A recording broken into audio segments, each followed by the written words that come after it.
ബൈത്തു സക്കാത്ത് ഇസ്ലാമികമല്ല. അതിനെ സഹകരിക്കാനോ അതുമായി ബന്ധപ്പെടാനോ അതിനെ പ്രോത്സാഹിപ്പിക്കാനോ അതിനെ പ്രചാരകരാവാനോ ഒരിക്കലും ഒരു സുന്നിയെ സംബന്ധിച്ചിടത്തോളം സാധ്യമല്ല.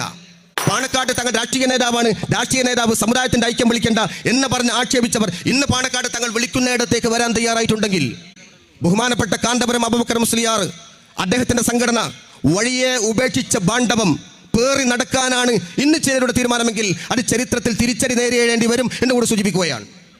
സയ്യിദ് മുഹമ്മദ് അലി ശിഹാബ് തങ്ങൾ അബൂഖാദർ സാഹിബിന്റെ മജ്‌ലിസ് കരിച്ചതിന്റെ പേരിൽ എന്തെല്ലാം ആക്ഷേപം ഒരു വിഭാഗം സുന്നികൾ പറഞ്ഞു. നമ്മൾ ഒന്നിച്ചല്ലേ അതിന് മറുപടി കൊടുത്തത്? സീദി ഹാജിയുടെ മജ്‌ലിസ് കരിച്ചതിന് എന്തെല്ലാം ആക്ഷേപങ്ങൾ ഉണ്ടായി, നമ്മൾ ഒന്നിച്ചല്ലേ മറുപടി കൊടുത്തത്?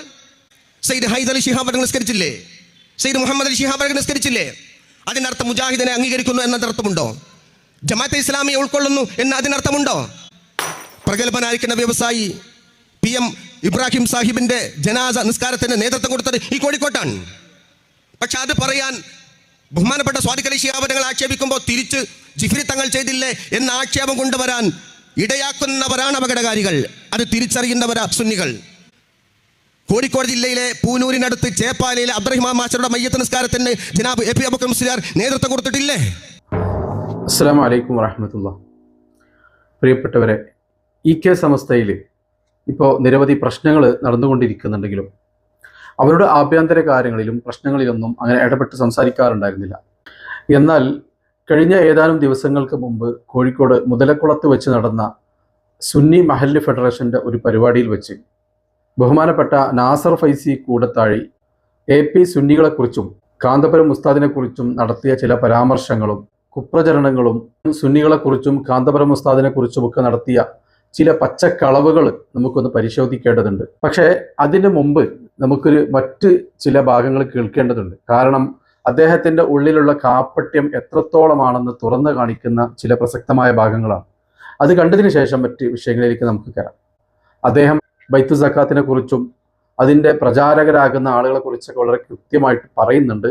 ആദ്യം അതൊന്ന് കേൾക്കാം നമുക്ക്. ഞങ്ങൾ ആവർത്തിച്ചുകൊണ്ട് അന്നും ഇന്നും പറയുന്ന കാര്യമുണ്ട്. അർദ്ധശങ്കക്കിടയില്ലാത്ത വിധം പറയുന്നുണ്ട്.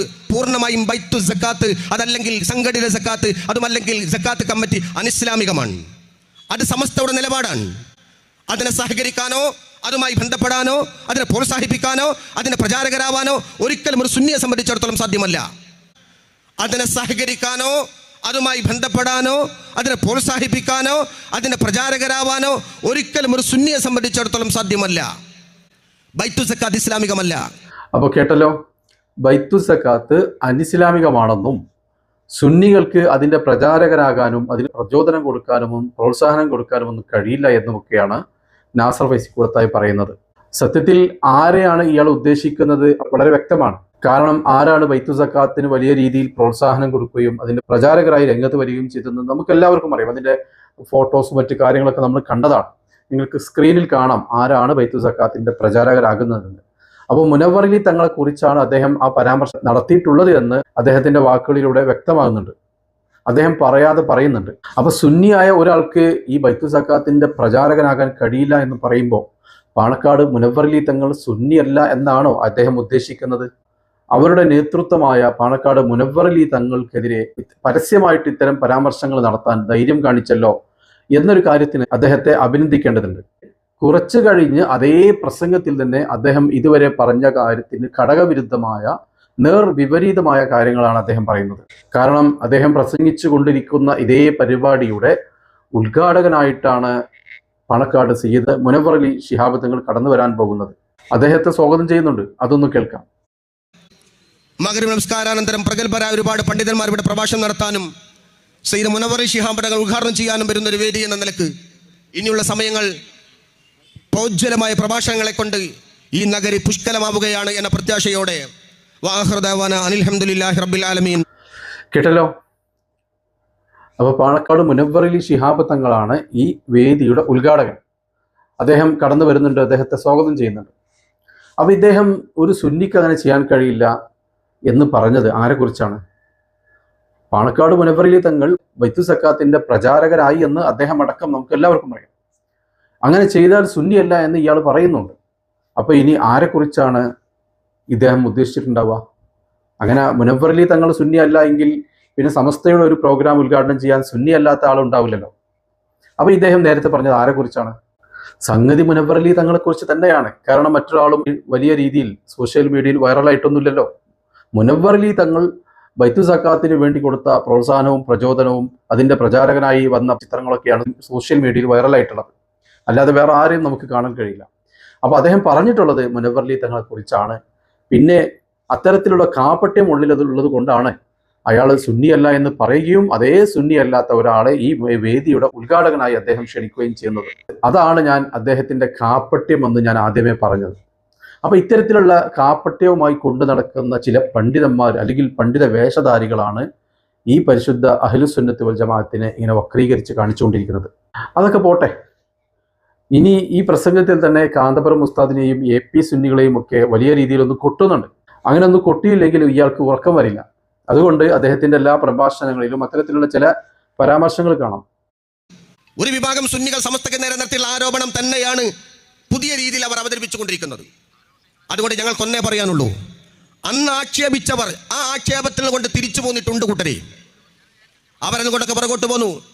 പാണക്കാട് സയ്യിദ് മുഹമ്മദ് അലി ശിഹാബ് തങ്ങൾ വിളിക്കുന്ന ഐക്യവേദിയിലേക്ക് ഞങ്ങളില്ല എന്ന് പറഞ്ഞുകൊണ്ട് പാണക്കാട് തങ്ങൾ രാഷ്ട്രീയ നേതാവാണ്, രാഷ്ട്രീയ നേതാവ് സമുദായത്തിന്റെ ഐക്യം വിളിക്കേണ്ട എന്ന് പറഞ്ഞ് ആക്ഷേപിച്ചവർ ഇന്ന് പാണക്കാട് തങ്ങൾ വിളിക്കുന്നിടത്തേക്ക് വരാൻ തയ്യാറായിട്ടുണ്ടെങ്കിൽ ആ പാണക്കാട് നേതൃത്വത്തെ അംഗീകരിക്കാൻ ഇന്ന് ചിലർക്ക് വൈമനസ്യമുണ്ടെങ്കിൽ ബഹുമാനപ്പെട്ട കാന്തപുരം അബൂബക്കർ മുസ്ലിയാർ അദ്ദേഹത്തിന്റെ സംഘടന വഴിയെ ഉപേക്ഷിച്ച ബാണ്ഡവം പേറി നടക്കാനാണ് ഇന്ന് ചിലരുടെ തീരുമാനമെങ്കിൽ അത് ചരിത്രത്തിൽ തിരിച്ചടി നേരിടേണ്ടി വരും എന്ന് കൂടി സൂചിപ്പിക്കുകയാണ്.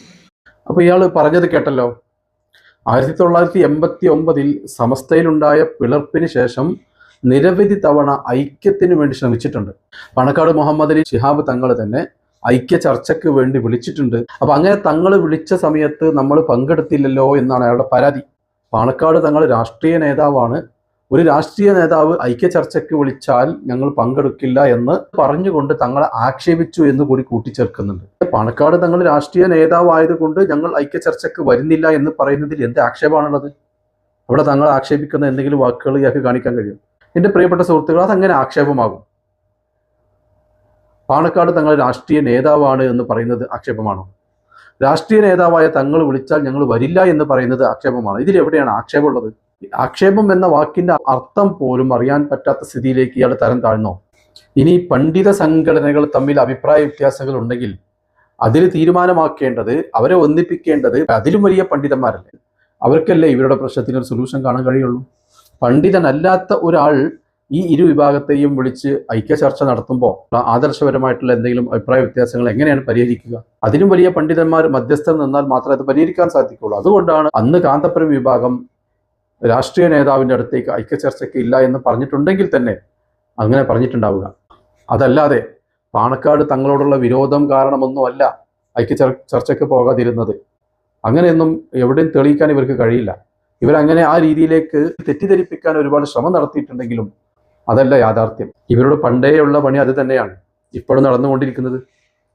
ഇപ്പോൾ ഒരു വിഭാഗം യഥാർത്ഥ സുന്നത്ത് ജമാഅത്ത് പറയുമ്പോൾ അല്ലെങ്കിൽ ദീനിന്റെ കാര്യം പറയുമ്പോൾ അത് പാണക്കാട് തങ്ങൾക്കെതിരെയാണ്, അവരെ ആക്ഷേപിക്കുകയാണെന്ന് വരുത്തി തീർക്കുന്നത് നമ്മൾ കാണുന്നുണ്ടല്ലോ.